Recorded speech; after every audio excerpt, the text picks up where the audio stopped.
Já começou aí, Fernanda, a gravar. Pode iniciar o show. Galera, pessoal, nação Bora Fazer, bem-vindos a mais um Bora Fazer Talks, esse de número 24, Ilhéus Conexão Global. Vou dar para vocês o pano de fundo desse evento. O mês passado, eu fui para Ilhéus fazer alguns eventos, e o evento principal foi a palestra de abertura da Semana de Inovação de Ilhéus, que está acontecendo agora, né? E vocês não acreditam o ecossistema que eu encontrei lá, o ecossistema de inovação, que eu realmente eu não fazia ideia, né? O Brasil é um país que já sabemos de geografia continental, a gente fala não só várias culturas, mas inclusive só várias línguas, né? E a gente sabe disso, quando a gente viaja muito, e nos eventos online, a gente se depara com esse contato multicultural. E eu conheci um ecossistema de inovação que eu não fazia ideia que existia, apesar de conhecermos a cidade de Ilhéus, só como para mim a capital, sou do cacau, sou sul da Bahia, tem um polo de tecnologia, de inovação acontecendo, vi empresas de tecnologia, por exemplo, que produzem chips para computador com 1.000 funcionários, né? Tem uma política de incentivo e de fomento à inovação em todos os aspectos espetacular, né? E tive a felicidade de ter me recebendo em Ilhéus, a Dida, que vocês estão vendo aqui, só Nilda Maria, mas ela é Dida mesmo. Para mim e para vocês, ela é Dida Moreno, tá? E Dida lançou, tem um projeto que se chama Casa N, que é uma startup de fomento ao agro na área do cacau, que ela vai explicar um pouco. Dida foi uma das pessoas que ajudou a criar em Ilhéus o SIC, Centro de Inovação do Cacau, e com certeza é um dos centros mais importantes de inovação do cacau no mundo, o mais importante do Brasil hoje, né? Então, a gente está falando aqui com uma expert. Inclusive, eu vou mostrar minha caixa de chocolate aqui que eu trouxe de lá. Esse aqui, já mostrei no evento ontem, é o chocolate feito, chocolate sul da Bahia, feito numa cooperativa. E como eu não sou bobo, eu trago de caixa, porque para mim isso é remédio. À noite eu como um pedacinho espetacular. Então, abro aqui. Eu nunca falei tanto na abertura de um Bora Fazer Talks, hein? Só para vocês verem o quanto isso é relevante só para mim. Abro, considerem aberto o Clube Bora Fazer Talks, número 24, Ilhéus Conexão Global. Estamos recebendo hoje aqui sua Dida Moreno em Ilhéus, Natália Soares em BH, o nosso embaixador só no Japão, São Marcos Morichik, que hoje está só no Brasil, Ricardo Lumansky, direto de Israel, 4 da tarde, Adailton Júnior, embaixador em Portugal, Carlos Monteiro na Dinamarca e Guilherme Amaral, embaixador em Dubai. Obrigado, Duda. Dida, explica um pouco para a gente como está o cenário da inovação em Ilhéus, o que é a Casa N, e por que a gente está aqui, e por que nós somos parte oficial da Semana de Inovação de Ilhéus. Vai lá, querida. Áudio, abre o áudio. Áudio. Ela está sem áudio. Do telefone. Baixo. Vai, abriu. Primeiro eu vou fazer uma pequena correção, que eu não fui idealizadora do Centro de Inovação do Cacau. Então, eu vou contar quem são. Os idealizadores do Centro de Inovação do Cacau. Meu Deus do céu. Os idealizadores do Centro de Inovação do Cacau são Cristiano Vilela e Adriana Reis. Eles estudaram genética em biotecnologia, são biólogos, tiveram essa ideia e tiveram bastante apoio para conseguir montar dentro da universidade, da UESC, um grande laboratório de análises físico-químicas que criaram um novo padrão para os chocolates, através da qualidade do cacau, sendo analisado, tendo 32 análises, né? Criou um novo padrão de qualidade também para o chocolate. Voltando aqui ao assunto, há um ano atrás, eu criei essa startup, a Casa M, exatamente porque o que eu tenho a ver com o SIC? Eu trabalhei 2 anos e meio no SIC na parte de relacionamento. Lá eu consegui uma grande carteira de clientes de produtores rurais do fundo do mato. Por quê? Porque estava tendo pandemia e nós precisávamos montar lives ao longo do ano. Então, foram 27 lives em que eu tinha que entrar na casa dos produtores via Zap, telefone, e conseguir ensinar eles a usar o aplicativo Zoom. E com isso a gente estabeleceu uma grande confiança mútua, e com isso eu identifiquei que eu poderia ensiná-los a vender o seu cacau que sobra, daquele que a Dengo já compra na mão deles, com 400% de ágio, mas eles ficam com uma sobra. E essa sobra do cacau deles, a gente vai fazer um trabalho de agroindústria, levar o cacau, transformar em nibs e achar novos mercados. E aproveitando que eu estou aqui com vocês, eu já conto que vocês fiquem atentos nos países de vocês, onde a gente poderia mandar esse nibs de cacau e melhorar a vida do produtor. Porque com isso, ele vai deixar de vender o cacau dele, que sobra, né, o excedente, que ele não consegue vender para Dengo, ele vai vender num preço justo. Então, ele vai melhorar a qualidade de vida dele, tanto quanto a Dengo já faz. Então, é isso. Vamos lá. Eu queria começar aqui, só sendo cavalheiro, que todos somos aqui, chamando... Alguém está com áudio em eco. Dida, é você. Vamos lá, obrigado. Queria chamar a nossa membro aqui, que faz parte do nosso painel hoje, Natália Soares, falando de Belo Horizonte. A Nath é uma fera, vocês não sabem o currículo só dessa menina.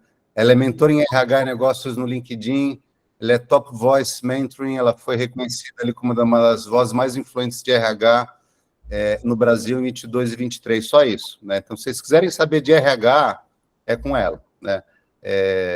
A gente só tem as melhores pessoas, não do Brasil, mas do mundo aqui hoje na Nação Só Bora Fazer.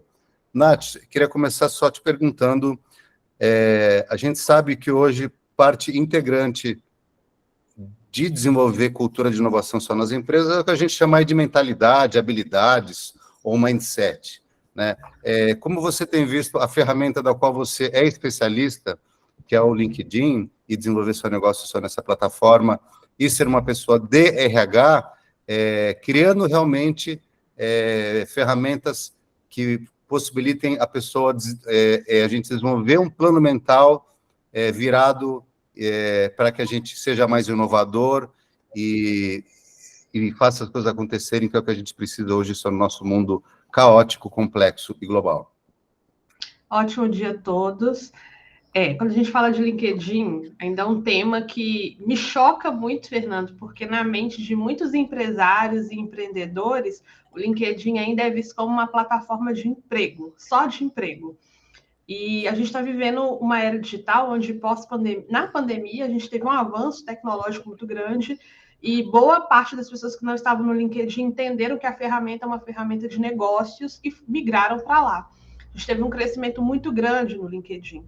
E aí as empresas, elas estão hoje, algumas empresas visionárias, elas estão entendendo que o LinkedIn é uma excelente plataforma para atrair e reter talentos. Então, elas têm estimulado muito o uso do LinkedIn para que os colaboradores, eles primeiro, trabalhem o seu perfil para gerar credibilidade, para atrair novos clientes, e segundo, trabalhar também a questão de conexão com possíveis pessoas que querem trabalhar nessa empresa, fazer com que não só a pessoa ela seja atraída para a empresa para uma contratação, mas também que ela se mantenha lá, que ela queira ter aquele senso de pertencimento.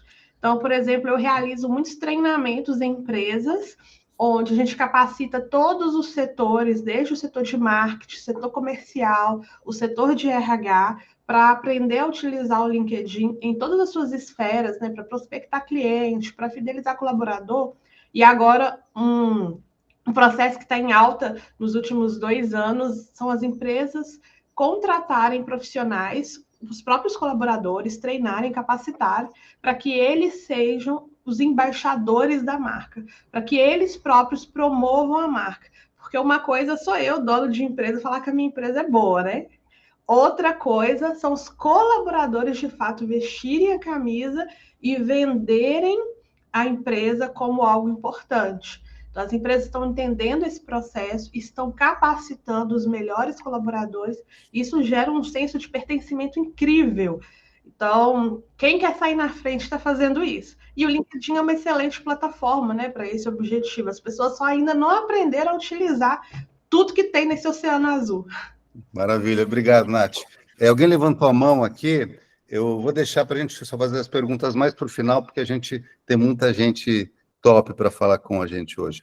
Queria chamar aqui nosso embaixador em Dubai, Guilherme Amaral, e começar falando o seguinte, Gui, só você vive uma cultura aí que é desconhecida para nós, né?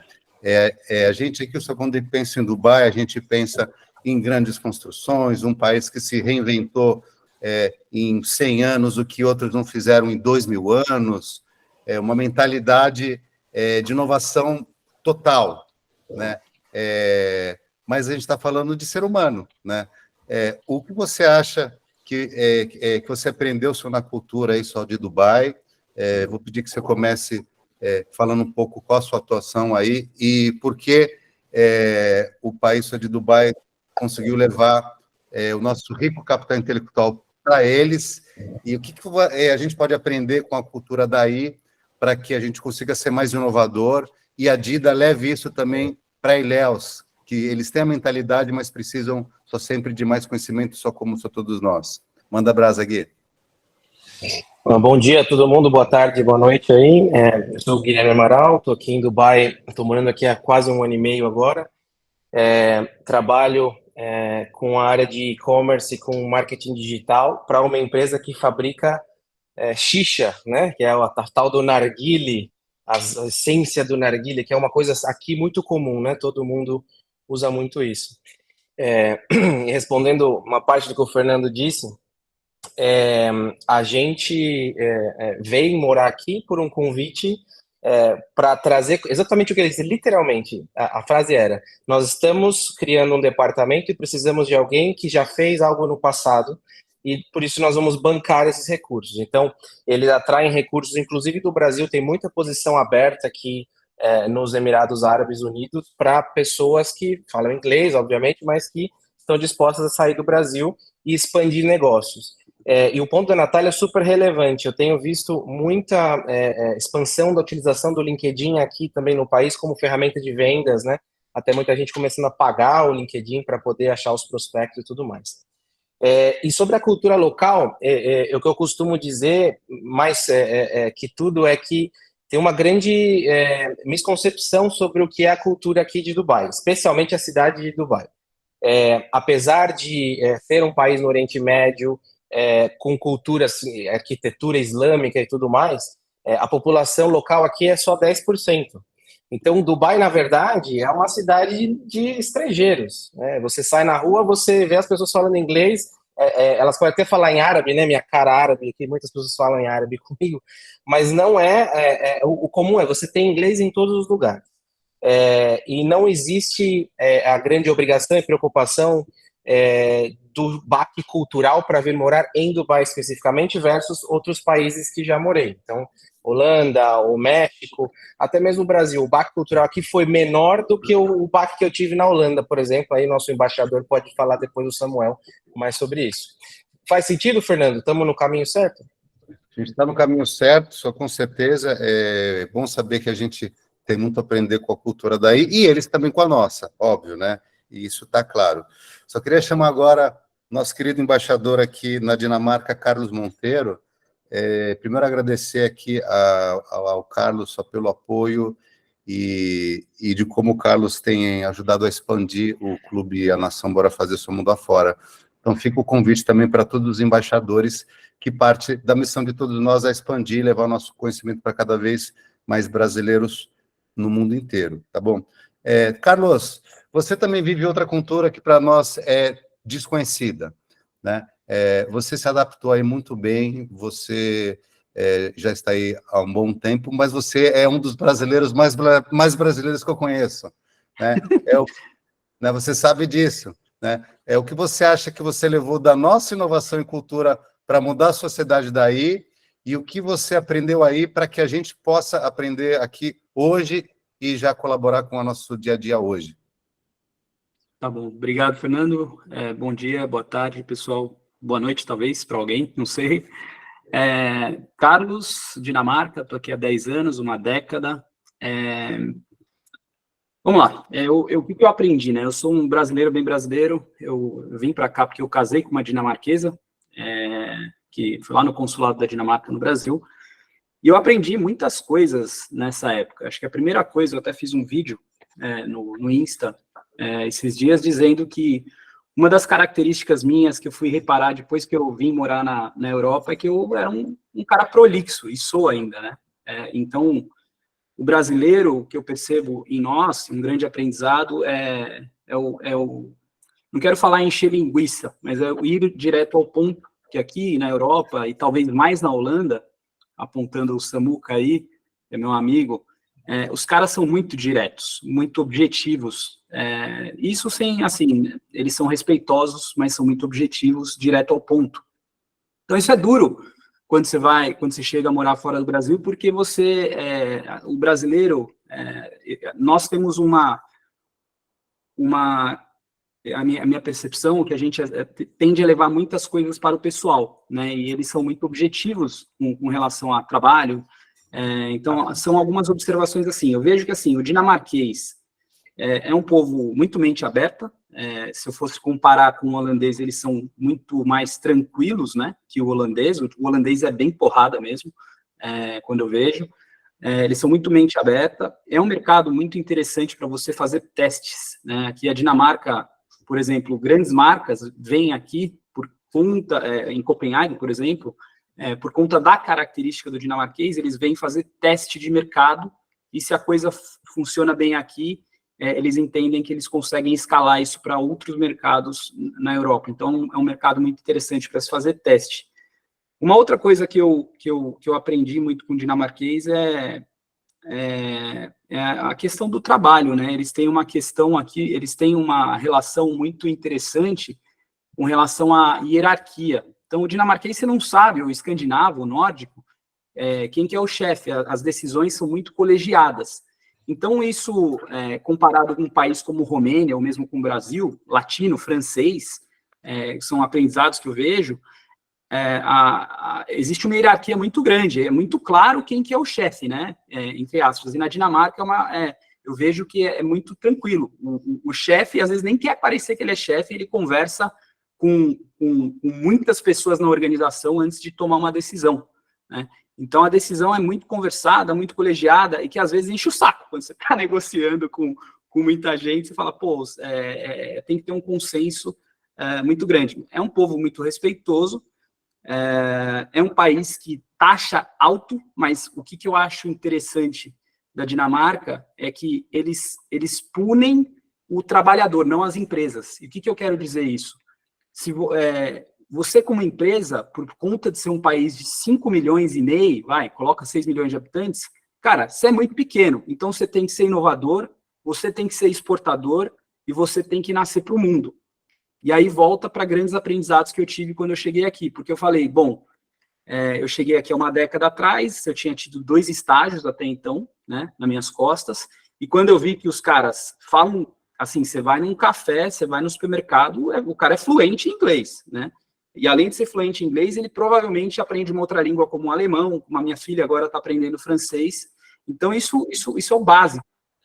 Agora, você tem uma oportunidade, como brasileiro, de ser inventivo, de ser flexível. No mundo dos negócios, eu vejo que aí o brasileiro que mora fora, e eu estou falando do que eu aprendi, a gente pode ser, por conta da nossa característica mais mais tranquila, né, eu vejo que o brasileiro é um povo muito criativo. Eu já ouvi falar isso desde o cara que é developer, engenheiro de software, até o cara que é business developer, que está desenvolvendo negócios, o cara de marketing, ele pensa mais fora da caixa, né? Então, eu vejo que existem muitas oportunidades para o pessoal que quer exportar, que quer, né, que quer fazer negócios internacionais para brasileiros que estão fora do Brasil. Não sei, tá fazendo sentido o que eu estou falando? Faz total. Acho que Boa. trouxe muito conhecimento aqui. Obrigado, Carlos. Só queria chamar agora nosso embaixador em Portugal, Adailton Júnior, e perguntar o seguinte, Adailton. A gente tem um carinho muito especial com Portugal. Eu, especialmente, porque eu sou neto e sou naturalizado, sou brasileiro e português também, né? E a gente sabe que Portugal deu um salto para a inovação só nos últimos 10 anos, eu acho que 10 não chega a ser 15 anos, de 15 para cá, impressionante, né? Hoje se tornou um dos países na Europa que mais fomenta a inovação. O que você aprendeu aí nos últimos anos que você vive em Portugal e faz uma ponte importante, Brasil, Portugal, em comércio exterior, só gerando oportunidades para brasileiros aí e para portugueses só no Brasil só também. O que você viveu dessa inovação que a gente pode trazer para a nossa cultura aqui, para que a Dida possa implementar ali na região só de Ilhéus e que eu possa cada vez mais compartilhar com a nossa nação Bora Fazer. Você tem que abrir... Maravilha. Maravilha, Fernando. Bom dia para ti, bom dia a todos. Primeiramente, muito obrigado, Fernando, pelo convite. Estou honrado. Obrigado também. É uma honra dividir o painel aqui com os colegas embaixadores aí do mundo todo, aqui nessa egrégora. Então, o Carlos antecipou muito, Fernando, do contexto da minha resposta, até porque a Europa aqui, ela tem um comportamento muito parecido. Mas, assim, para aqueles que não me conhecem, eu sou Adailton Júnior, sou empresário, venho da área de recursos humanos também, da nossa colega Natália, e acredito que é uma consequência de qualquer pessoa que quer se desenvolver na sua carreira, seja na sua carreira pessoal, ou seja, no seu negócio, internacionalização. Eu não vejo isso como um processo forçado. Eu acredito que com a sua própria expansão de consciência, você vai ter que romper as fronteiras geográficas para entender, né? Até porque, assim, muitas das metodologias, muitos dos conhecimentos, infelizmente, eles não nasceram do Brasil. E isso é até um pouco paradoxal com o que eu vou falar aqui, Fernando, a respeito do que você perguntou. Eu acho que uma primeira coisa que eu tive de aprender aqui, morando em outro país, aqui em Portugal, já faço negócios há mais de 5 anos, mas que vim para ficar com a família, estou no 2º ano aqui. E eu acho que uma primeira coisa, antes de poder entrar com qualquer negócio, com qualquer coisa, eu acho que a primeira coisa que a gente, como brasileiro, falando aqui para meus colegas de Ilhéus que participam, um abraço para todos, é a nossa identidade de brasileiro. Eu acho que é isso que é a primeira coisa que a gente não pode perder quando a gente vai internacionalizar. A gente entrar em uma cultura diferente, como, por exemplo, Portugal não tem esse choque cultural tão grotesco, apesar de haver suas diferenças, sim, até no próprio português, que é um pouquinho diferente do nosso, mas, por exemplo, numa cultura igual a do Guilherme, Emirados Árabes, Israel, são culturas diferentes, a gente precisa entender que a gente está num ambiente diferente, é a casa de outra pessoa, mas a gente consegue, sim, ser muito respeitoso e lidar muito bem sem nos diminuir como brasileiro.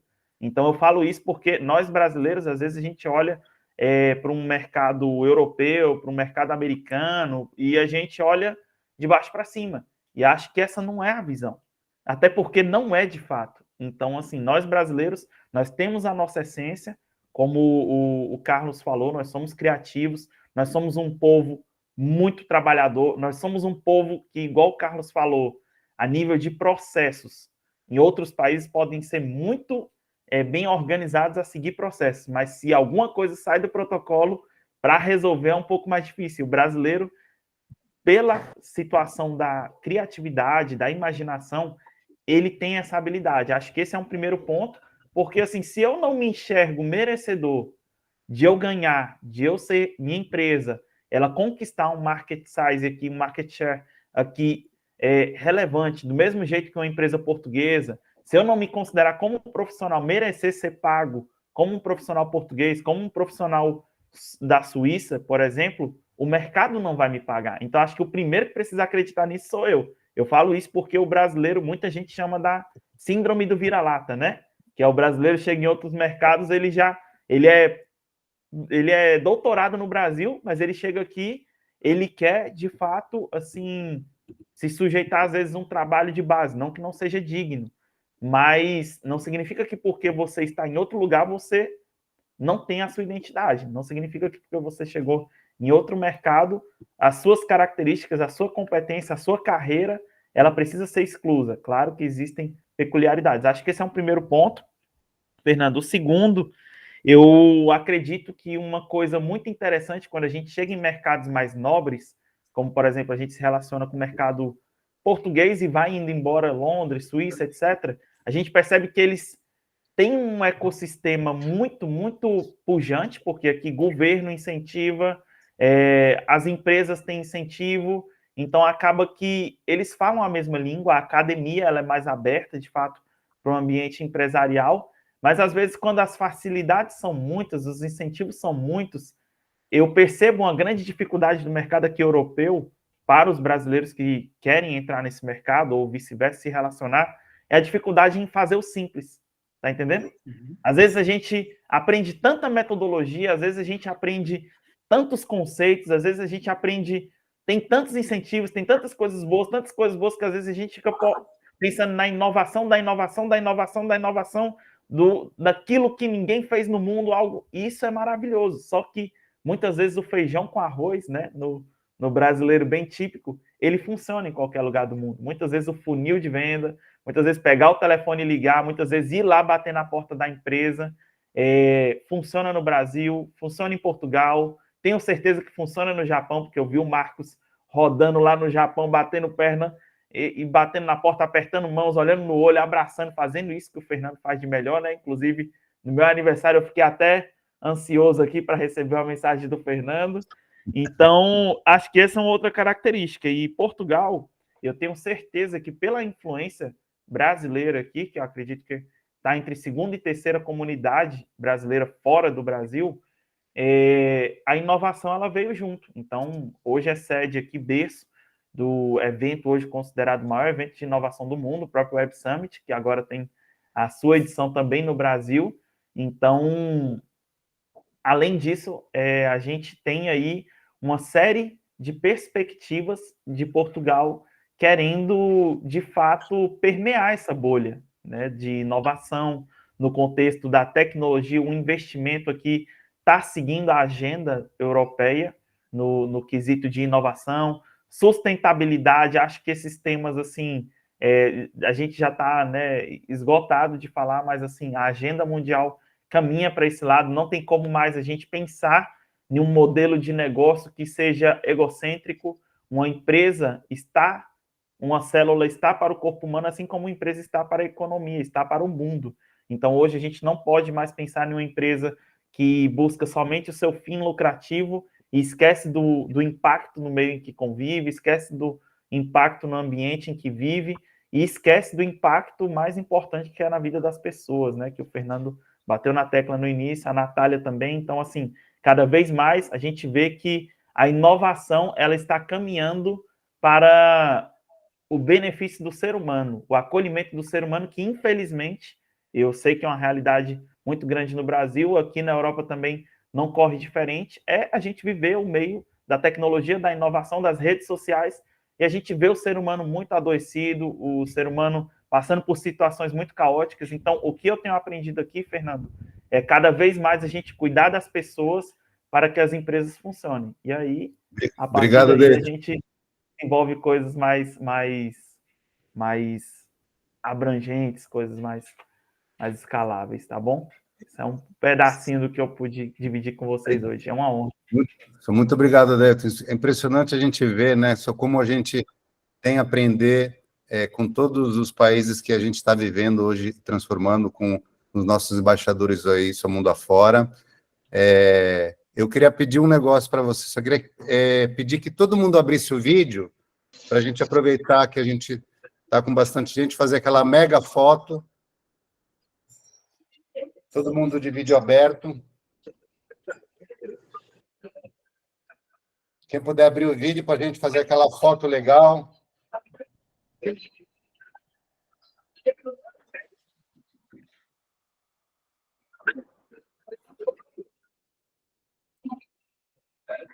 Joia. Se puderem tirar também, postarem aí nos grupos de vocês. Vai ser muito legal. Agradeço. Só queria chamar aqui um mestre brazuca, que está fazendo acontecer muito fora, e de fora faz muito acontecer para os brasileiros aqui no país. É uma pessoa que conhece muito bem também Ilhéus, conhece muito bem também Dida Moreno, que nos recebe hoje como parte da Semana de Inovação de Ilhéus. É meu amigo Ricardo Lumansky, que nos fala de Israel. Ricardo, você fez um Bora Fazer Talks há um tempo atrás, que foi icônico. Dica-se de passagem, só como tudo que a gente cria aqui na Nação Bora Fazer, e você trouxe para a gente um conceito de como Israel hoje é posicionada, né? A gente conhece Israel só como a nação só das startups, mas hoje vocês vivem a nação social, né? E acho, inclusive, eu falei naquele nosso encontro, acho, inclusive, que é por isso que as startups aí deram tão certo, porque elas realmente são criadas para a sociedade, né? E o posicionamento da nação só já mudou, né? Isso na realidade, uma inovação vivida de forma só colaborativa, né? O que você pode trazer aqui para os nossos colegas da Nação Só Bora Fazer agora, para que a gente viva hoje, aqui, já no nosso dia, um pouco do conceito de colaboração social que vocês têm aí tão forte, socorrendo nas vezes de vocês. Primeiro, e obrigado pelo convite, estou feliz de estar participando junto com você, junto com a Dida, e minha amiga também foi muito bem recebida em Ilhéus, ela que me recebeu e no SIC, e não é só coincidência, mas eu também ganhei esse presente aqui, que é o chocolate do sul da Bahia, então também eu tenho aqui. Os dois. Olha lá, gente.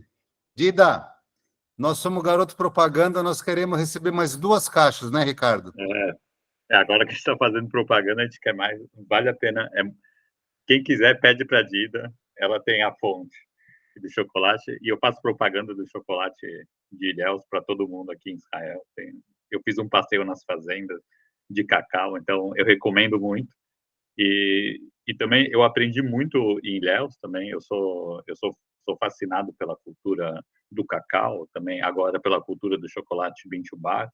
Então, quando você fala nessa parte de startup com impacto social, eu vejo muito esse lado de agricultura, né? Que você vê muito na região da Bahia, também muito na região da Amazônia.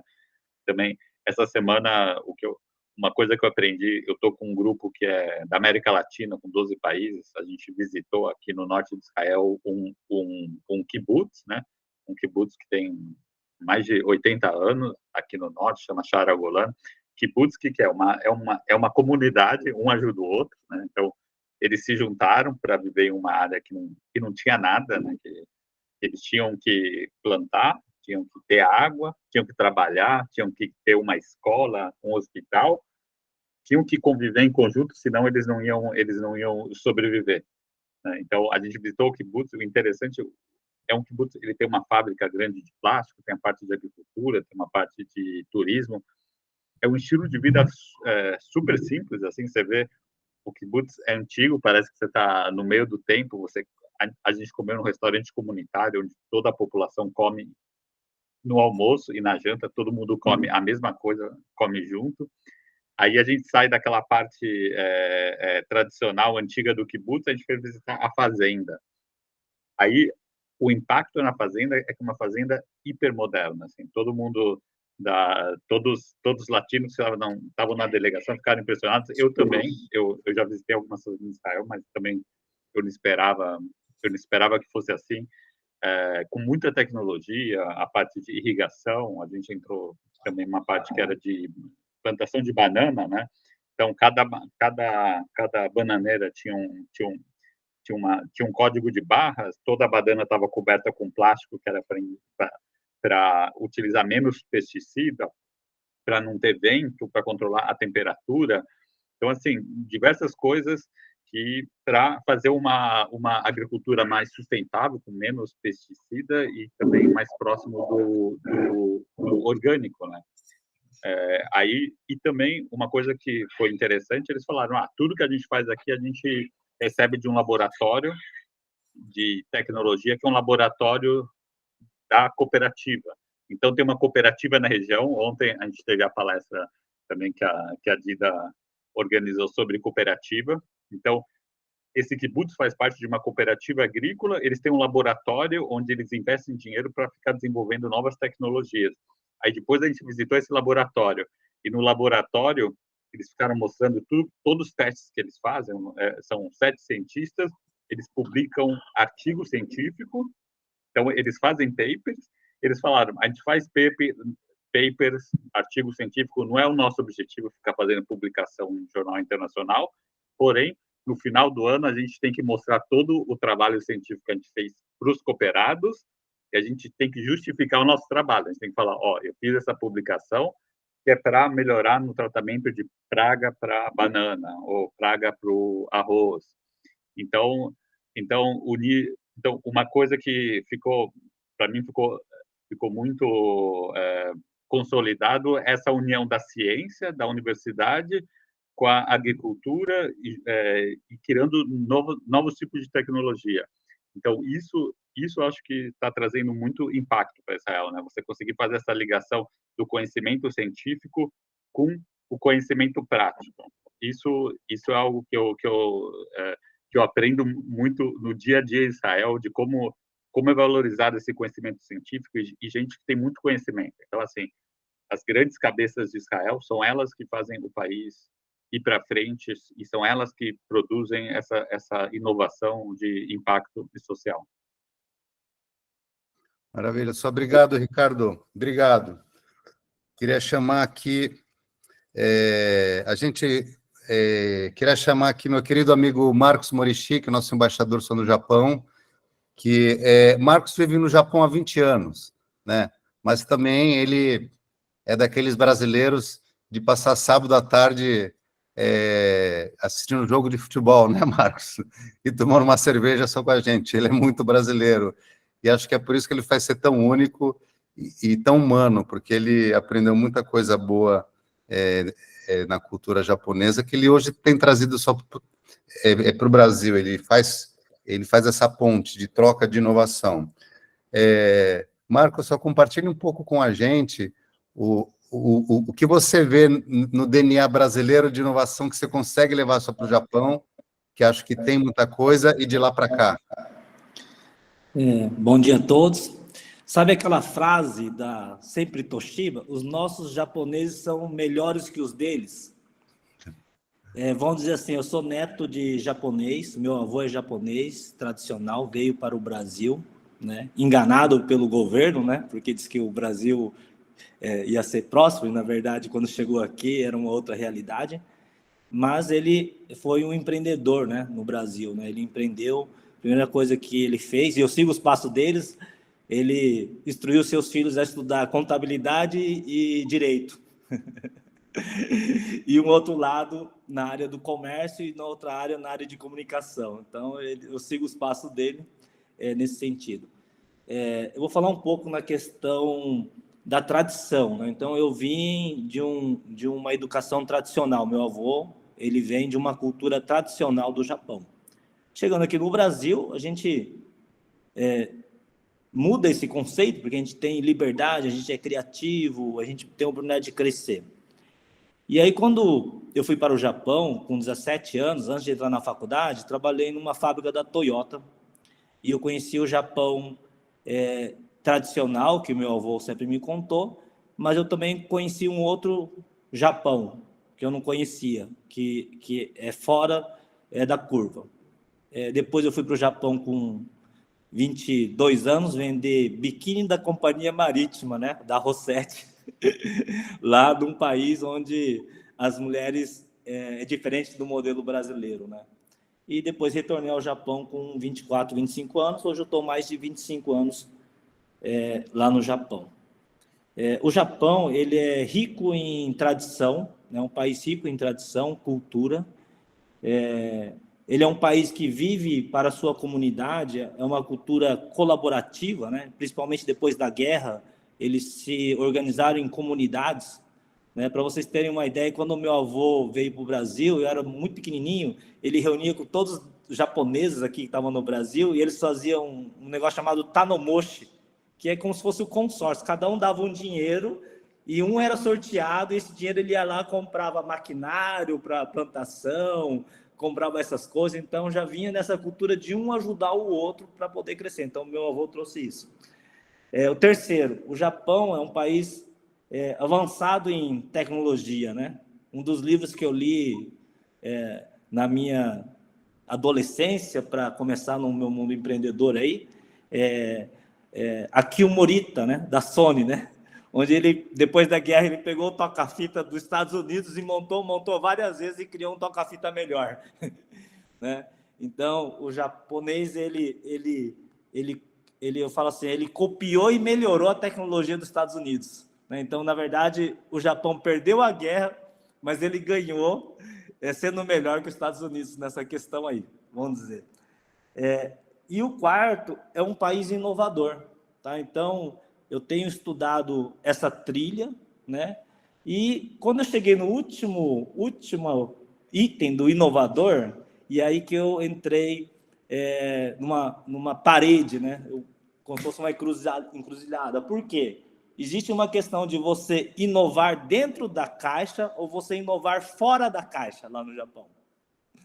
Então, se você inovar dentro da caixa ou dentro de uma regra, dentro de uma corporação, ok. Né? Então, o país ele avançou muito nessa questão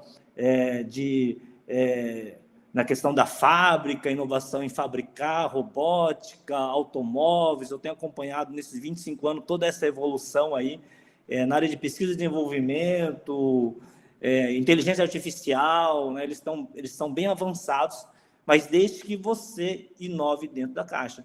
Então, quando eu fui para o Japão, eu fui trabalhar dentro de uma linha tradicional de corporativa, né? Na área de consultoria em gestão, auditoria de empresas, né?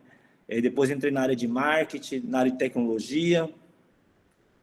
A gente deparou que você só é aceito se você inovar dentro da caixa. Se você quiser inovar fora da caixa, existe um provérbio japonês que fala assim: o prego que sobressai leva a martelada para voltar no lugar. Entendeu? Então, quando eu cansei dessa vida de consultoria, dei consultoria para empresa de telecomunicações, na área de exportação, importação, em diversos segmentos, e resolvi, então, em 2007, falar assim: agora eu quero seguir essa onda aí de venture capital, startup, né? Fui conversar com o meu contador falou: não, isso não é possível aqui no Japão. Mostrei para ele um modelo de, eu vou montar uma empresa de venture, vou montar uma holding de participação, vou montar as empresas aqui embaixo, desenhei todo o processo para ele, e ele falou assim: aqui no Japão você não vai fazer isso. Esse modelo aqui no Japão não existe. Entendeu? Então eu tive que mudar o meu contador, buscar um contador mais novo, com uma mentalidade, né, mais americanizada, né? Eu consegui só isso em Tóquio, para que eu conseguisse iniciar o meu projeto nessa área de inovação, vamos dizer assim. Então, os brasileiros que estão lá no Japão dificilmente têm essa oportunidade de inovar. Acho que eu não conheço nenhum brasileiro lá que está inovando no Japão. Ou ele está trabalhando para uma Toyota, para uma SoftBank, né? Eu conheci lá o pessoal da Embraer, que tem uma luta entre Mitsubishi, eles roubam o engenheiro um do outro, né? Mas ele está inovando dentro de uma corporação, né? E aí, de uns anos para cá, eu vi uma nova geração, já que ele mantém os costumes, mas eles não são tradicionais. Em que sentido? Eles obedecem esses costumes da tradição que eles herdaram dos seus pais, dos seus avós, mas ele já veio com uma cultura mais inovadora. Então, eu faço parte desse network de CEOs de 32, 33 anos, onde o pai falou assim, aqui você não vai poder fazer, eu te dou sua herança, você vai fazer a tua empresa do jeito que você quer, porque aqui na minha empresa você não vai fazer isso. Né? Então, eu tenho uns 2, 3 sócios aí, que eles investem em criptomoeda, na China, na área imobiliária, na área de tecnologia, vamos dizer assim. E aí eu falei assim, poxa, existe 2 Japão. E aí eu fui nesse outro caminho agora, né, dentro dessa questão aí de inovar fora da caixa. Recentemente, um CEO novo, né, fora da caixa, ele criou, através da inteligência artificial, uma empresa, porque no Japão não nasce muito, o japonês não namora muito, né? Trabalha muito, não tem tempo para namorar. Por isso que eu sou diferente, né, Fernando? Eu tenho tempo para namorar. Toda sexta-noite é sagrado para minha esposa. Então, não tem. Então, o que acontece? Não tem muito herdeiro das empresas, né? E tem muita empresa que, por não ter herdeiro, acaba fechando. Eu tenho um amigo meu que ele é empresário lá no Japão, ele tem 2, 3 fábricas e ele tem 3 filhos, não tem nenhum filho homem e nenhuma das 3 quer seguir. E aí ele falou assim, eu não tenho com quem deixar. Ele já está aposentado praticamente. E ele falou assim, eu vou ter que pegar para o meu funcionário mais velho, vamos dizer assim. Marcos, você já tem ideia para você fazer só mais uma startup aqui? Você fazer só brasileiro solteiro, só casar com herdeira japonesa. Sim. E aí o que acontece? E aí ele criou Minder Business, Japão, artificial, onde acha as empresas que não têm herdeiro, e ele começou a entrar na aquisição, né, de empresas. Cara, o cara inventou esse sistema, ele pega a empresa que não tem herdeiro, ele pega as empresas que estão precisando de empresas nesse nível, ele conecta, então, de compra e venda de empresa, M&A, né, que fala aqui no Japão, né? E o cara estourou aí, recentemente, é um dos novos milionários aí, que ele pensou fora da curva e fora do quadrado, vamos dizer assim, fora da caixa, né? E aí esse é meu propósito, quando eu conheci o Fernando nessa questão do Bora Fazer, né, desse network aqui do Brasil, e eu falei assim, poxa, eu queria trazer para o Brasil essa linha, porque o Brasil é um país de muita matéria-prima inovadora, ou seja, muitas pessoas criativas, e o Japão falta essa matéria-prima, essa base, né?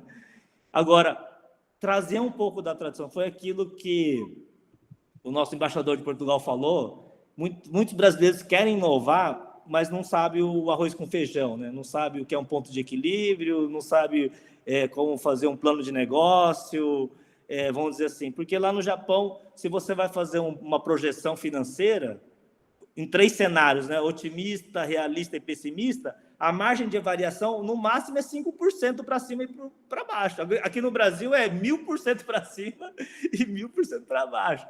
Vamos dizer assim. Então, eu estou com essa missão como embaixador do Clube Bora Fazer no Japão, de exportar inovação, de levar inovação de brasileiros para o Japão e repatriar a inovação. Ou seja, trabalhar com os brasileiros, que hoje no Japão tem 207 mil brasileiros, vamos dizer assim, que já está na 3ª geração, ou seja, os filhos de brasileiros já estão estudando em universidades japonesas de ponta, vamos dizer assim.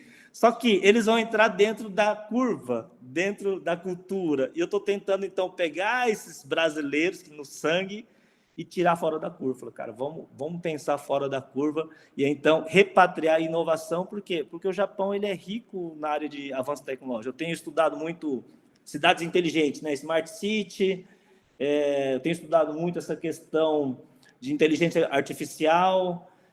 Recentemente, eu estou com um projeto em parceria com o Parque Tecnológico de Sorocaba para fazer uma parceria com a cidade de Toyota e a gente implementar um parque tecnológico brasileiro lá no Japão, justamente para poder fazer essa junção, né? Então, o meu papel como embaixador é esse. Agradeço ao Fernando pela oportunidade, pelo network sustentável, né? E eu quero fazer parte desse movimento de deixar um legado, né? Um legado para as novas gerações, tanto aqui no Brasil, como também lá no Japão, e a gente possa, então, viver num mundo mais colaborativo, né? Eu fico pensando assim, já pensou se todos os motoristas fossem acionistas da Uber, o negócio ia estourar, né? Então, eu estou trazendo esse conceito aqui para o Brasil de startups comunitárias no modelo de economia colaborativa com alto impacto social, baseado na minha experiência que eu tive no Japão. Então, obrigado, Fernando, pela oportunidade. Fico Marcos, para qualquer pergunta. Obrigado só pelo papo, Marcos. Você sempre contribuindo com muito conhecimento. Queria lembrá-los aqui, a gente está com a presença de mais 2 embaixadores fora do Brasil, então a gente agora está conectando 8 países, sendo eles Brasil, Japão, Israel, Portugal, Dinamarca, Dubai, Argentina e Holanda. Só queria chamar aqui, que nos está presenteando a gente com a presença dela, Michele Lima. Você está por aí, Michele, que é a nossa embaixadora na Argentina. Se estiver por aí, você pode abrir o áudio. Vamos ver se a Michele está por aí. Obrigado você, Marcos. Enquanto Michele entra, queria chamar aqui, para rebater o comentário do nosso embaixador na Dinamarca, Carlos Monteiro, que falou da Holanda, falou um pouco da cultura holandesa. Eu não sabia dessa visão, talvez um pouco rígida da cultura holandesa, Samuca. E queria te perguntar o seguinte: você acha que você se deu tão bem, talvez numa cultura um pouco mais rígida, uma vez que você é um as das finanças? Poderia ser, mas eu concordo que aqui na Holanda eles são bem mais diretos, mas isso tem uma questão muito cultural, né? Um pouco da questão histórica deles. 20% do país estaria debaixo d'água se eles não tivessem tido todo o trabalho para se proteger com todos os diques e etc. Né? E isso fez com que a cultura deles fosse de vamos nos ajudar independentemente de qual seja a sua mentalidade. Se a gente não concorda do ponto de vista religioso, se a gente não concorda do ponto de vista político, a gente precisa sobreviver. Então, daquele tempo, eles já trazem essa cultura muito de vamos buscar o meio termo, e para isso a gente precisa ser muito sincero um com o outro. Ninguém aqui segura a língua para falar o que eles realmente estão achando, mas também eles não tomam isso de uma maneira muito pessoal, né? Então, eu acho que isso foi o que no começo foi um choque para mim. Eu acho que eu estava acostumado muito a ter uma relação trabalho pessoal muito grande, porque no Brasil você automaticamente acaba virando amigo das pessoas que trabalham com você, praticamente. E aqui tem uma separação muito grande, mas ao mesmo tempo isso te dá um certo equilíbrio entre a parte do seu trabalho e a sua parte de vida pessoal também, que eles valorizam muito. Então tem várias coisas que fazem parte da cultura deles, e que, até porque eu estou morando aqui já faz 5 anos, já me acostumei, mas do ponto de vista geral, isso ajuda muito eles a terem discussões muito no ponto que precisa. Eles não fazem rodeios, aqui não tem essa questão de vamos falar 3 horas sobre nada. Aqui, ou você faz a sua reunião em 15 minutos e fala sobre o que você precisa fazer e sai com as ações que você precisa tomar, ou não tem reunião.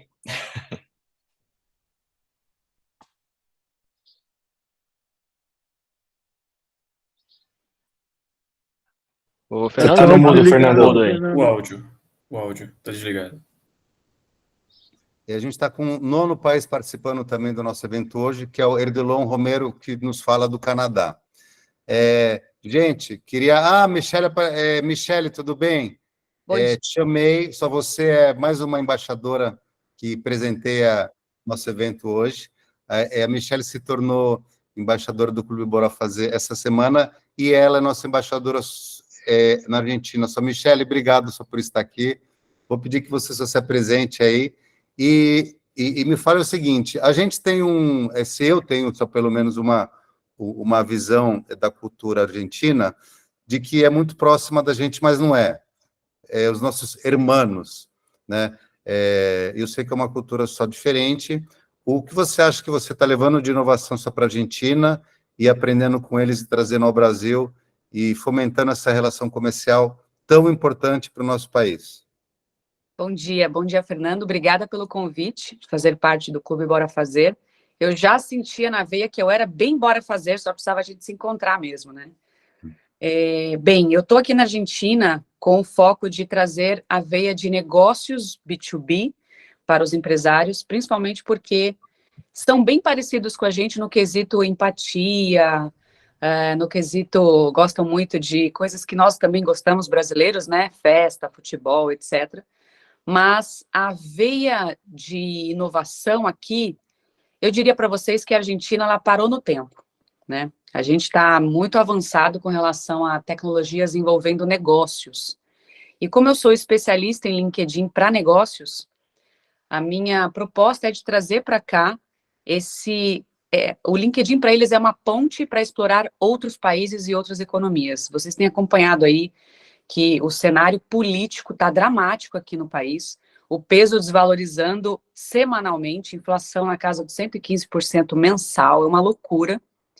O país está em um momento político delicado, eles acabaram de ter aí as prévias das eleições e já moveu muito aqui as estruturas econômicas do país.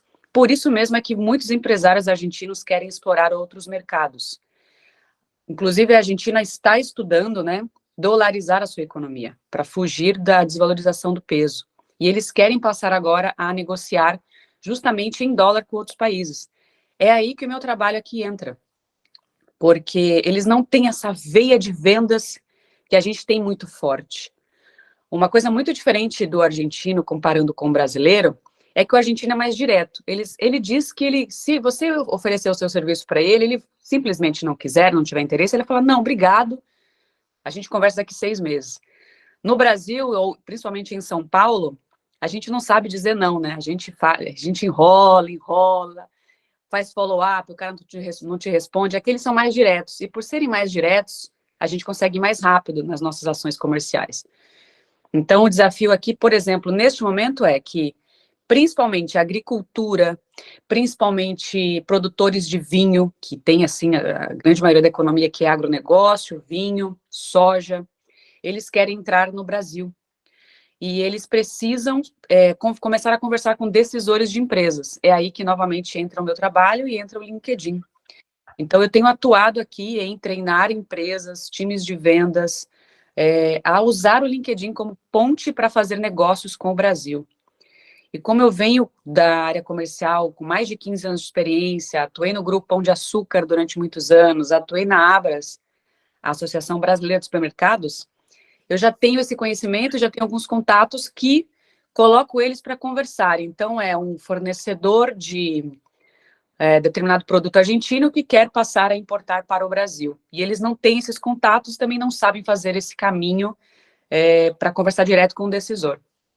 Então, esse é o meu trabalho aqui na Argentina, já desde 2018 que eu faço isso usando o LinkedIn, e faz 2 anos que eu estou atuando na Ponte Aérea Brasil-Argentina para ajudar os executivos, os empresários argentinos a explorar mais a economia brasileira. Esse é o meu trabalho, tem evoluído cada vez mais. Quando eu cheguei aqui, há 2 anos atrás, eram 9 milhões de usuários no LinkedIn, argentinos, né?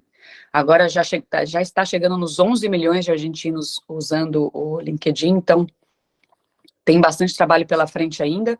Se comparar com o Brasil hoje, são 67 milhões de usuários ativos no LinkedIn, e isso atrai muito a atenção desses executivos. E assim, outra coisa que sempre eu escuto quando a gente se reúne, brasileira, quem é melhor, Neymar ou Messi, né? Isso é fatal, sempre tem essa brincadeira. Mas tem sido uma experiência muito legal. Eu não sinto tanto a diferença, porque o clima é muito parecido, mas a forma de negociar muda bastante, e a minha contribuição tem sido essa, tem sido cada vez mais fomentar o que a gente já tem de bom, que é explorar mais as possibilidades que o Mercosul oferece.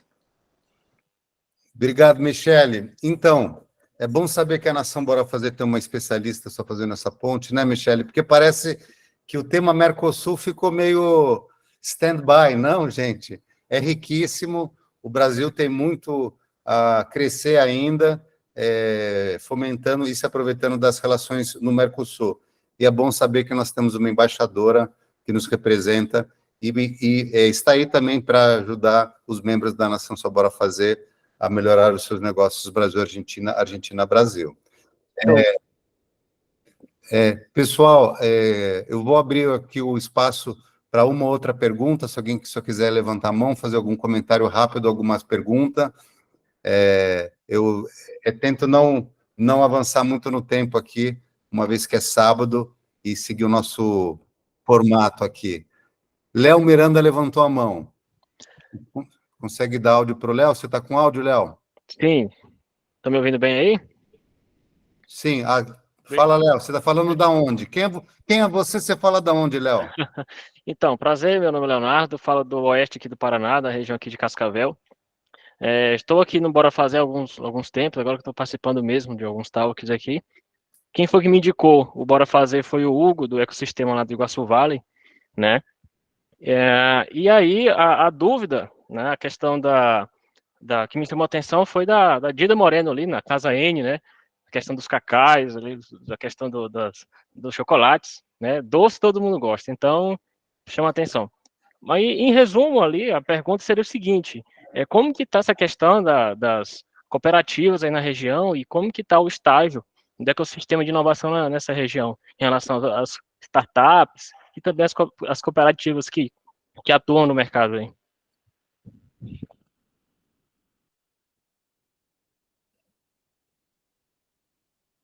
Você está no mudo, Dida.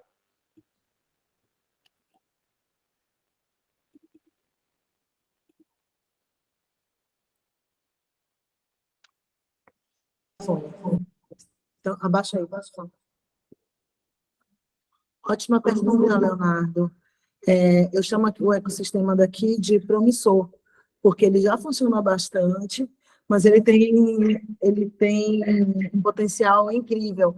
Aqui nós temos universidades, né, no entorno, temos a Universidade Federal do Sul da Bahia e temos a UESC, que somos todos produtores de ciência, né? Todo mundo tem muito P&D, muito processo de desenvolvimento de novos produtos. Aqui tem o Profinit também na universidade, que cria a cada ano 15, 20 alunos novos, especialistas em tecnologia e inovação, assim como eu. Tem, como o Fernando já havia falado, os incentivos. Na questão da cooperativa, eu gostaria muito, muito, muito de poder sentar e colocar um chip na cabeça de todo mundo e dizer assim, gente, quando as pessoas se agrupam, as novas tecnologias ficam muito mais baratas. Então, assim, no lugar de cada fazenda estar usando uma tecnologia, então, o ponto para que isso aconteça de forma coletiva. Eu, pessoalmente, ainda acho que tem muito a evoluir, as associações e as cooperativas. A gente fala muito hoje nesse tipo de agrupamento descentralizado, porque, no fim, o que eu vejo aqui na maioria das cooperativas é que elas acabam ficando o líder, e o líder decide mais do que todos. Acho que no Brasil todo acontece isso, né? Não tem ainda um formato melhor para isso. Aqui, esse chocolate, vale a pena eu falar um pouquinho para vocês, já que você falou do doce e tudo, é um trabalho muito bonito, né? Da indicação geográfica do sul da Bahia, que é uma certificação. Aqui em Ilhéus, o sul da Bahia, a gente é uma indicação geográfica. E com isso, cada produtor consegue produzir o seu chocolate no Centro de Inovação do Cacau. Chega o lote é rastreado, aqui a gente já trabalha com blockchain, então o lote é rastreado, faz 50 quilos, para cada 50 quilos de cacau são 601 barras, e nessa caixa que vocês viram aí, nessa caixa o que acontece? Vai um QR Code.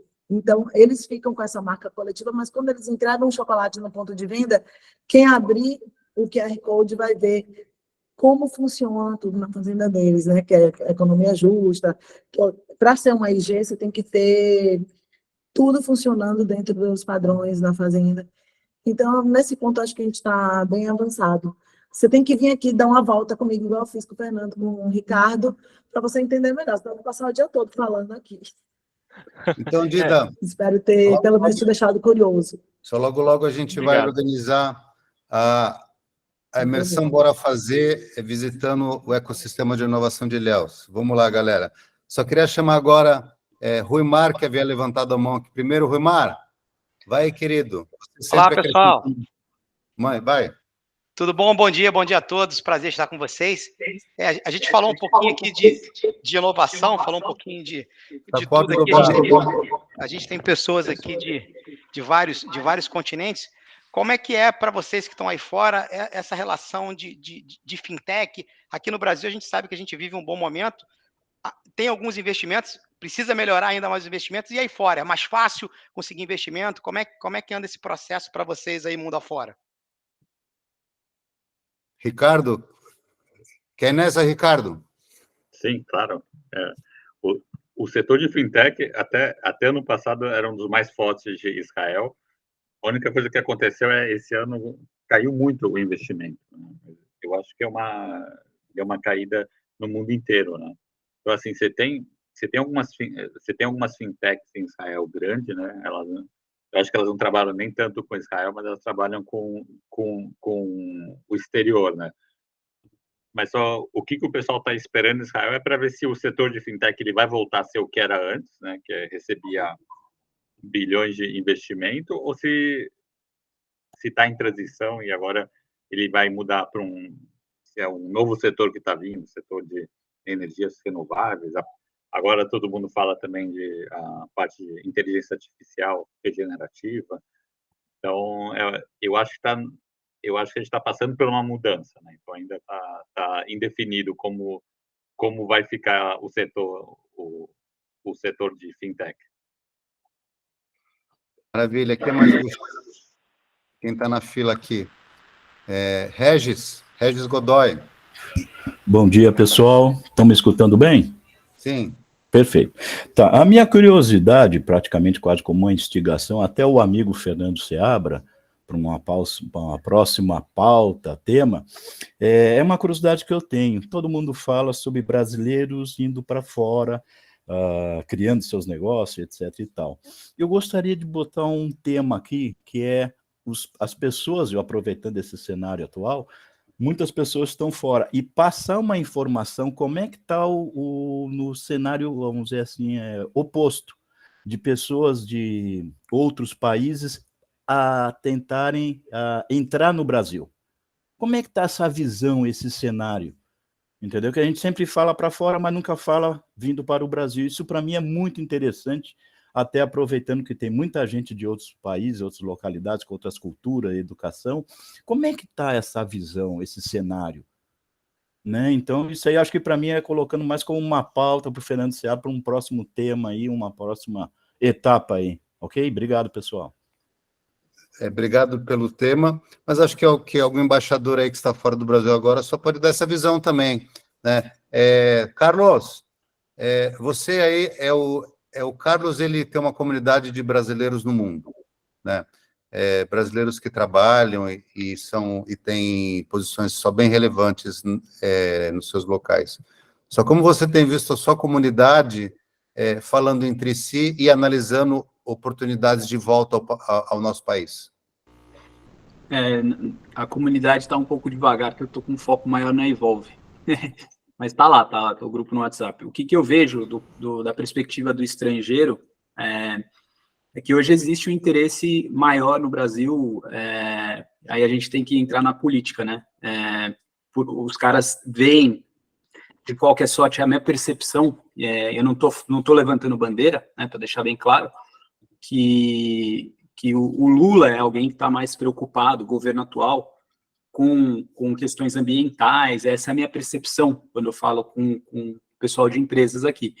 Então, em termos de marca, aqui Brasil, a minha percepção é que melhorou bastante o interesse, né? É o que eu posso falar, das conversas que eu tenho, tá? E da percepção. Não sei se é isso que você perguntou, mas essa seria a minha resposta imediata, assim. Acho que é ok, né? Faz sentido. A situação, sua política realmente influencia na decisão de voltar ao país. Próximo que levantou a mão aqui, Sabrícia, que fala com a gente de João Pessoa. Fala, Sabrícia. Bom dia, pessoal. Boa noite, boa tarde para alguns. Bem, eu moro aqui em João Pessoa e faço, inclusive recebi essa semana meu diploma, e eu gostaria de falar justamente sobre essa questão. Dida, você tem alguma parceria com universidades? Porque em UESC tem uma universidade, ou melhor, tem um curso que é exatamente envolvendo línguas e mercado internacional. Então, caso não tenha alguma parceria ainda com a universidade, seria perfeito. Eu posso ajudar a entrar em contato com esse curso, porque foi o que eu me formei. Só existe 4 universidades aqui no Brasil. Então, é um bando de jovens atrás de oportunidades no mercado internacional. E importação e exportação é um deles. E realmente seria incrível você pudesse fazer essa ponte, porque, de fato, aí abriria muitas oportunidades para diversas pessoas. A pessoa do setor de universidade, o especialista, é o Ricardo Lomanska. Acho que a Sabrícia já conhece o Ricardo. Ricardo, só como você tem visto o interesse dos brasileiros de fazer essa relação, esse fomento e de buscar academia fora do país? Sim, eu vejo que tem bastante, principalmente pós-graduação, né? Eu acho que um dos fatores que influencia muito o brasileiro ir para o exterior é bolsa de estudo, né? Então ele procura muitos países que tem esse apoio financeiro, ou é alguém que está estudando no Brasil e recebe uma bolsa, principalmente a do CAPES, que ele pode fazer um intercâmbio no exterior. Eu represento uma universidade de Israel, que é o Technion, Instituto de Tecnologia. Então, assim, a gente tem bolsa 100%, né? Então, qualquer brasileiro que quiser vir para cá tem ajuda de bolsa, tem ajuda de moradia. A gente tem cursos, são todos de engenharia, parte de ciência, medicina e arquitetura. Então, assim, eu vejo que tem um interesse muito grande. A única coisa, o que afeta muito é se a universidade tem bolsa ou não, né? Porque é um custo muito alto, né? Geralmente, a maior parte dos brasileiros vão para os Estados Unidos, para a Europa, onde o custo ele é bem significativo, né? Queria finalizar aqui com mais um comentário, uma pergunta. Não foi sobre isso, a questão foi para a Dida mesmo, porque ela é da Bahia e tem a UESC, então seria a questão do ecossistema de Ilhéus em parceria com universidades para fazer a questão do fomento do cacau. Ótimo. Queria chamar aqui para mais um comentário aqui, só o Romero, que fala com a gente do Canadá, mais um integrante aí só do Clube Bora Fazer no exterior. Só o Romero está por aqui? Sim, estou aqui. Olá, meus amigos, bom dia para alguns e já boa noite para o pessoal do outro lado, né? Queria comentar aí com o Regis, era exatamente a minha fala que eu ia comentar, era exatamente a volta para o Brasil. A 4VR, ela está fazendo o caminho inverso. Hoje nós somos referência na área de tecnologia, voltando ao Brasil, utilizando a realidade virtual como ferramenta. Desenvolvemos aí alguns produtos e inovamos, e nós lá fora ficamos entre as quase 3.000 startups que estão no Canadá, ficamos entre o número 21. Né? Foi uma grande conquista para a gente, e a gente está fazendo o caminho inverso. Né? Nós estamos caminhando aqui junto ao Brasil com alguns produtos e alguns clientes, fazendo exatamente esse caminho. E a gente fica muito feliz de poder fazer parte do grupo aqui no Canadá, e nós estendemos a mão aí para os que querem empreender no Canadá. Nós estamos no Vale do Silício Canadense, que fica ao sul de Ontário, né, que é ali onde nós temos todas as grandes startups ali, estão nos procurando, e etc., e até mesmo as grandes multinacionais. Só para vocês terem ideia, a 10 minutos da minha casa fica o maior escritório da Google fora dos Estados Unidos. Então a gente está mesmo com um lugar bem interessante, bem forte, onde a gente nós conquistamos um mercado forte no Canadá. Obrigado. Verdilon, outro dia a gente faz o pitch só das startups de cada um. Obrigado. Queria chamar o Raniel Hollenberg, um querido membro aqui que tem contribuído muito. Obrigado, Romero. Só, Raniel, você quer fazer a nossa última pergunta aqui? Opa, será uma honra. Bom, tudo bem com vocês? Satisfação. Meu nome é Raniel Hollenberg, eu estou falando aqui de Aracaju, uma das melhores cidades mais lindas daqui do Nordeste. Faço até um convite para todos vocês. Bom, a minha pergunta vai para o senhor Ricardo. Eu gostaria de saber sobre o ecossistema de cibersegurança, especificamente em Israel. Eu vejo muito se falar sobre inteligência artificial, mas eu acredito que há muita importância nessa área de segurança cibernética. Gostaria de saber mais sobre o senhor, sobre esse assunto com o senhor. Eu conheço muito brasileiro trabalhando agora no sistema de segurança cibernética, né? Que tem porque mesmo com a crise que está tendo agora das startups, a parte de segurança cibernética ainda é muito forte, principalmente porque as pessoas estão comprando cada vez mais via internet e cada vez o sistema financeiro global ele é mais interligado via internet. E uma área que está crescendo muito agora em Israel, que tem muitas startups, é a parte de segurança cibernética para a nuvem, né? Porque hoje, como todo mundo está colocando os dados pessoais em alguma nuvem, então tem muita preocupação essa parte de ataque de dados, né? Tem muito roubo de dados, né? Então eles estão crescendo muito, mas o que eu vejo agora tem muitas empresas mais específicas, né? Então tem empresa que trabalha com a Amazon para ver se o produto que está sendo vendido na Amazon é um produto falsificado, é um produto proibido. Tem empresas de cyber para sistemas de tratamento de água, para companhias de trem. Então eu acho que agora elas estão saindo de uma questão mais geral, né? Proteção cibernética, para entrar em campos mais específicos, onde hoje você tem um problema mais global, né? Como crime financeiro ou ataque a governos, né? Obrigado, Ricardo. Só queria chamar aqui para uma última conversa e em seguida eu vou fazer o nosso fechamento. Eu, seu e Dida, queria chamar só Catiane Santana Gomes. Você fala da onde, Cati? Catiane está por aí? Não. Vamos lá, então. Pessoal, queria agradecer aqui a presença de todos no nosso Bora Fazer Talks número 24, Ilhéus Conexão Global. Agradecer os embaixadores que participaram aqui, Dida Moreno, a membro Natália Soares, Marcos Morichique, Ricardo Lumansca, Dailton Júnior, Carlos Monteiro, Guilherme Amaral, Michele Lima, Lindomar Ferreira estava aqui também, lá de Macapá, do Amapá, Dida, Dieter, Luiz Moura, e vou finalizar aqui lendo um texto, eu li esse texto em um dos nossos primeiros eventos, vou falar o que é, e depois falo quem escreveu e quando, tá? Esse texto foi publicado, eu tenho certeza que a Dailton vai adorar esse texto aqui, porque eu conheço ele. A gente está falando aqui do poder do brasileiro e do poder da nossa cultura, né?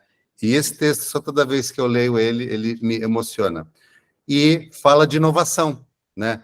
É um texto que foi escrito só como crítica original da primeira versão do filme Fantasia de Disney, tá? Ele faz parte da coletânea de 80 anos do jornal Folha de São Paulo.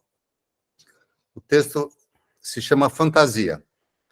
Fantasia deixou-me estarrecido. É a expressão, estarrecido. É embaraçoso para definir. Isso tudo tão novo, tudo tão inédito, que o vocabulário crítico usual mostra-se impotente. Disney é um tipo novo de gênio, e sua arte é arte total e absolutamente nova, jamais prevista nem pelas nossas mais delirantes imaginações. Até o aparecimento de Disney, o cinema não passava de uma conjugação do teatro com a fotografia.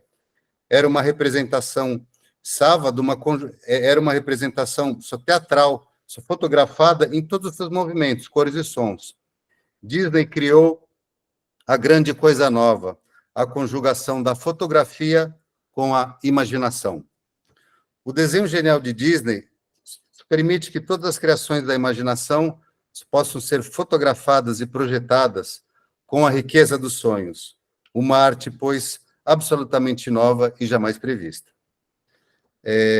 Tudo quanto é absolutamente novo desnorteia a rotina do nosso cérebro. Ficamos sem palavras para julgar.